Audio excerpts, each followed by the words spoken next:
Salut à tous, c'est Falk, j'espère que vous allez bien et aujourd'hui on se retrouve pour parler de cette 28e journée de Bundesliga de cette saison 2024-2025. Aujourd'hui j'ai sorti le maillot du Werder Bremen Vintage parce que vraiment là cette équipe elle me fait kiffer. On commence tout de suite comme à notre habitude avec le match du vendredi soir qui opposait le FC Augsburg au FC Bayern. Assez rare de voir le Bayern jouer un vendredi soir mais bon, vu que la semaine prochaine ça joue la Ligue des Champions, je pense que le calendrier a un peu été fait en fonction de ça quand même. Match qui s'annonçait ultra difficile, déjà duel de Bavière entre Augsburg et le Bayern. On sait que tous les ans c'est quand même des gros matchs, surtout à Augsburg parce que le Bayern galère un peu. Et surtout qu'actuellement avec les blessés qu'à Munich et tout simplement la très bonne saison, en tout cas la très bonne partie de 2025 que nous fait le FCA, ça allait être un match plutôt compliqué sur le papier. Et ça n'a pas loupé, concrètement la première mi-temps c'est un peu la même physionomie qu'on a depuis pas mal de matchs avec le FC Bayern. Une équipe qui attaque, qui domine, qui a la possession de balle. Le FC Augsburg défend, c'est ce qu'ils savent faire de mieux et ils le font très bien. L'équipe du FCA a été ultra dangereuse en contre-attaque, vraiment les transitions entre la défense et l'attaque du FCA, elles sont excellentes et c'est d'ailleurs eux qui marquent le premier but. Et malgré le fait que le Bayern est dominé au niveau de la possession, franchement, c'est pas volé ce but de Augsburg. Et c'est vrai qu'après les dernières semaines où le Bayern a un peu galéré, j'étais pas forcément très serein. On a eu besoin d'un exploit de Musiala pour égaliser juste avant de rentrer au vestiaire. Et c'est là où le match était beaucoup plus ouvert et qu'on voyait les Bavarois beaucoup plus sereins. Enfin, quand je dis les Bavarois, je parle de ceux de Munich du coup, parce que techniquement le FC Augsburg c'est aussi des Bavarois. Deuxième mi-temps, on voit le FC Bayern mettre vraiment les bouchées doubles. Le FCA n'existe quasiment plus. En même temps, beaucoup plus compliqué quand tu te prends un deuxième carton jaune et qu'il y a un carton rouge. Jouer à 10 contre 11 pendant plus de 30 minutes quand tu es Augsburg face au Bayern. Clairement, à ce moment-là, le match était plus ou moins fini. En plus, l'action qui avait l'air inoffensive sur ce coup franc hyper loin a été très bien jouée du FC Bayern. Il marque le 2-1 et à ce moment-là, c'était fini. Le Bayern n'avait que à temporiser, à marquer même un dernier but à la toute dernière minute. Franchement, 3-1, totalement mérité. Il y a juste Leroy Sané qui m'a pas mal saoulé lors de ce match pour une raison assez simple. Ça pouvait être, je crois, le 9e joueur de l'histoire de Bundesliga à mettre 50 buts et faire 50 passes décisives en tout. Et vu qu'il était à 49 buts, il voulait absolument marquer son 50e. Et donc au lieu de faire la passe qui aurait peut-être pu amener à plus de buts du FC Bayern, il a préféré faire le Heinikhoff, tirer lui-même. Et je suis presque content de me dire que le but qu'il marque à la fin pour le 3-1 soit dévié et que ce soit compté comme un but contre son camp. Parce que vraiment il m'a saoulé sur ce match. On continue avec les matchs du samedi après-midi et on va parler tout de suite du concurrent du FC Bayern, le Bayer Leverkusen qui s'est déplacé à Heidenheim. Heidenheim, on rappelle, qui est quand même dans une posture ils essayent de sauver leur peau pour rester en Bundesliga la saison prochaine, face à un Leverkusen qui s'est quand même fait éliminer de la Coupe d'Allemagne cette semaine par un Ligue 3.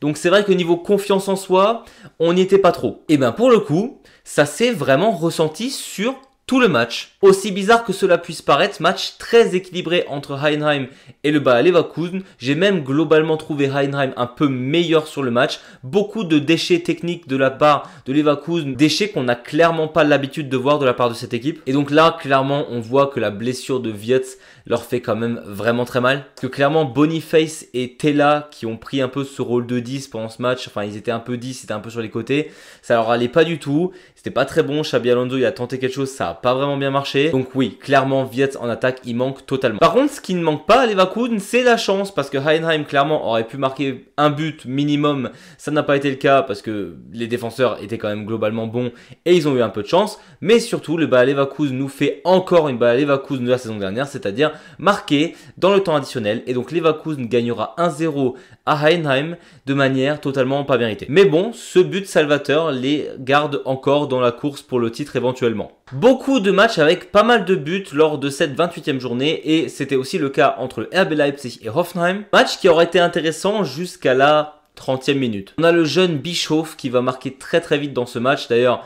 encore un joueur qu'il va falloir vraiment surveiller au FC Bayern parce que si lui perce à Munich, je pense que ça peut devenir un talent vraiment monstrueux. Et c'est vraiment à partir de ce but que le RB Leipzig s'est peut-être vraiment réveillé parce que j'ai l'impression que les 15 premières minutes étaient plutôt pour Hoffenheim, en tout cas d'après le résumé que j'ai regardé. Sesko égalisera à la 25e minute et c'est au moment où Østegård prend le carton rouge, donc Hoffenheim qui joue à 10 contre 11 pendant la 30e minute jusqu'à la fin du match que c'est simple, Leipzig a roulé sur Hoffenheim. Non, c'est bien Hoffenheim, ils ont eu 2-3 attaques sympas, mais pour le coup, Leipzig gagne 3-1 ce match et il y avait tout simplement plus rien à faire au moment où ils étaient à 10, Hoffenheim. Et donc enfin, de nouveau, une victoire pour le RB Leipzig sans Marco Rose cette fois. ça leur fait un peu d'air. Autre match à sens unique, c'était celui entre Bochum et le VfB Stuttgart. Stuttgart qui a pris le plein de confiance en soi après la qualification en finale en Coupe d'Allemagne et qui a littéralement plié le match à la 11e minute. Quand tu mènes 2-0 à la 11e minute et que tu as Demirovic qui te marque un triplé lors de ce match, tu gagnes 4-0. Bochum, ils avaient tout simplement aucune chance pour le coup. Le score reflète plutôt bien ce qui s'est passé sur le match. Donc clairement, Bochum, ils sont encore loin d'être sortis de l'auberge pour échapper à la Ligue 2.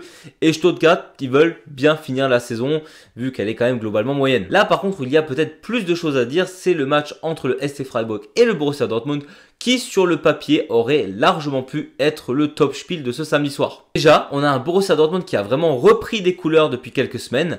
Et on a un SC Freiburg qui déçoit comme pas possible depuis que je les ai classés 4e pour la course à la Ligue des Champions. Non, parce que Freiburg, j'arrêtais pas de dire que je trouvais vraiment l'équipe pas très jolie à regarder jouer cette année, que ça décevait dans le jeu, mais finalement, ils gagnaient quand même, ils faisaient des matchs nuls. Ben là, ils n'arrivent plus à gagner, évidemment. Dortmund s'est fait plaisir. Score final 4-1. Ressenti pareil que Stuttgart-Bochum, c'est-à-dire on a l'impression que Freiburg n'a absolument eu aucune chance lors de ce match. Possession ultra stérile, des actions qui menaient à rien. On voit beaucoup de tirs mais très peu de cadrés. Franchement, Freiburg, c'était médiocre. Alors que Dortmund, sur les 4 buts, on a quand même 4 buteurs différents, ce qui montre une certaine alchimie qui commence à se créer au sein de ce groupe. Et vous me direz, il était temps. Et pour que les fans de Dortmund, qui début de saison, même milieu de saison, même il y a encore quelques semaines, étaient complètement désespérés, pensent pouvoir battre Barcelone la semaine prochaine. Bon, déjà, ils sont assez confiants parce que moi, j'y crois personnellement pas trop, mais ça, on le verra dans une autre vidéo. Mais ça montre quand même que le groupe vit beaucoup mieux. Après, de là à atteindre les demi-finales de Ligue des Champions, on va peut-être se calmer. Le dernier match de ce samedi après-midi était plutôt surprenant. C'est un peu la darling de Bundesliga cette saison. Mainz 05 qui a fait seulement match nul face au Holstein Kiel. Clairement, Mainz, ces dernières semaines, c'était pas fou. Entre une défaite, un match nul et encore un match nul. Les 3 dernières semaines pour Mainz, c'était beaucoup plus difficile. Simple retour à la réalité ou tout simplement une équipe qui commence à être fatiguée. Je pense qu'il y a quand même un peu des deux, sachant que Kiel veut absolument essayer de sauver sa peau pour ne pas terminer en Ligue 2. Mais c'est vrai que face à cette équipe de Kiel, Mainz se devait de gagner et gagner 3 points. Malheureusement pour eux, leur défense si forte depuis le début de saison s'est un peu fait avoir en début de match face à Kiel. Et à ce moment-là, Kiel a tout simplement défendu comme pas possible jusqu'à la fin du match en espérant garder cette avance de 1-0. Heureusement pour Mainz, ils égalisent en fin de match et ils ont quand même eu de la chance de ne pas s'en prendre un deuxième au cours du match. Mais bon, au final, le 1 partout est plutôt mérité. Mainz, ça leur fait pas vraiment leurs affaires. Kiel, c'est toujours un point de prix. À voir ce que ça donne maintenant en fin de saison si Mainz va pas le regretter amèrement. Autre équipe qui va peut-être regretter amèrement ce qui s'est passé ce week-end, c'est l'Eintracht Frankfurt lors du top spiel entre Brême et Francfort. Match que Brême gagne 2-0. Alors oui, Brême actuellement est chaud sur les 4 derniers matchs, 3 victoires dont une contre Leverkusen quand même. Là pareil contre un top 3 de Bundesliga, Brême trop fort. Surtout que Brême depuis le début de saison à la maison c'était plutôt compliqué. Franchement j'aurais clairement pas donné le match pour Brême avant le match. Et Francfort ça va pas si fort non plus et on voit vraiment le manque de Marmouche depuis qu'il est parti. Match avec une possession sans trop de surprise pour l'Eintracht. Par contre, Brême, pour une fois, a hyper bien défendu. Parce que le Werder Brême qui prend 0 tir cadré sur un match, je pense qu'il faut regarder très loin pour que ce soit arrivé récemment. Pour que depuis qu'il est revenu en attaque, il fait un bien fou à cette équipe du Werder Brême parce qu'il amène vraiment un dynamisme qu'il n'avait pas en début de saison. Avec Romano Schmidt qui met le couvercle pour le 2-0 pour Brême, c'était un match dur, c'était un match que Brême a défendu et qui gagne 2-0 et c'était ultra mérité au final. Et donc le Werder Brême commence à recroire à l'Europe vu qu'ils sont plus qu'à 4 points. Bon, tout doucement aussi, je pense pas que ça va être si facile et si évident que ça non plus. On arrive au match du dimanche et le premier il opposait St. Pauli au Borussia Mönchengladbach et je rigole parce que ce match était tout simplement dingue. Un partout entre les deux équipes et on avait un Borussia Mönchengladbach très fort ces dernières semaines qui s'est vraiment hissé haut dans le classement de Bundesliga.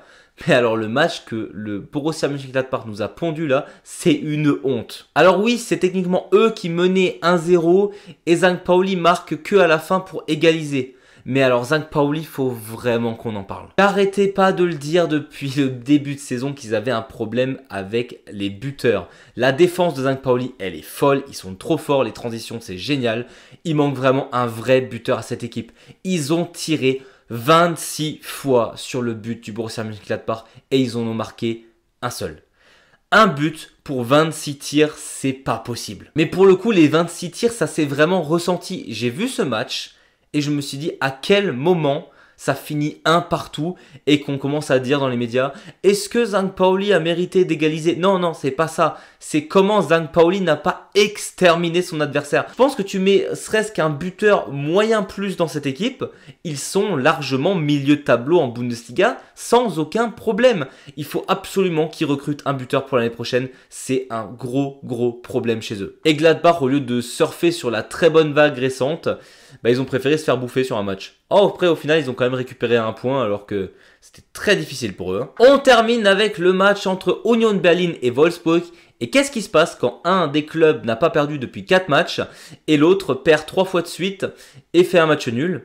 Et dis donc, c'est Union Berlin qui est dans une très bonne phase actuellement qui gagne ce match. 1-0 pour Union, ça aurait pas été un scandale qui est match nul parce que c'était plutôt très équilibré. Après, clairement, je n'ai pas grand chose à dire sur ce match parce que je l'ai trouvé plutôt oubliable. Il y avait autant d'actions d'un côté que de l'autre. Mais c'est vrai que dans un match plutôt équilibré, Union avec sa défense aura tendance à gagner ces matchs vu que maintenant il marque avec Rolabach. Au final, on a juste un VfL Wolfsburg qui s'est vraiment éloigné comme pas possible des places européennes et Union qui est presque recollé à Wolfsburg dans le classement. Et c'est vrai qu'il y a quelques semaines, pas grand monde n'aurait dit ça. On arrive au top et au flop de la semaine et pour moi les tops cette semaine ce sont 3 équipes.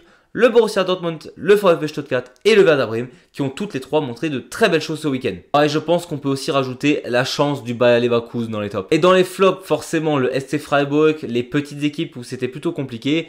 Et on peut presque mettre le FC Augsburg qui avait pris que 4 buts en 12 matchs et là ils en ont pris 3 en 1. Donc je pense que niveau moral, ça fait plutôt mal. Petit point classement et le FC Bayern est toujours seul en tête avec 68 points, suivi du Bayer Leverkusen deuxième avec 62 points, l'Eintracht Frankfurt est troisième avec 48 points, Mainz est toujours quatrième avec 46 points et on a ensuite le RB Leipzig cinquième avec 45 points. Dans le fond du classement, on a Holstein Kiel 18e avec 18 points, Bochum 17e avec 20 points, Heidenheim 16e avec 22 points et un peu plus loin 15e St. Pauli avec 26 points. Voilà, c'était tout pour moi, j'espère que cette vidéo vous a plu. Si c'est le cas, n'hésitez pas à vous abonner ou mettre un petit pouce vers le haut. Nous on se retrouve très vite pour parler foot et Bundesliga et d'ici là je vous dis servus.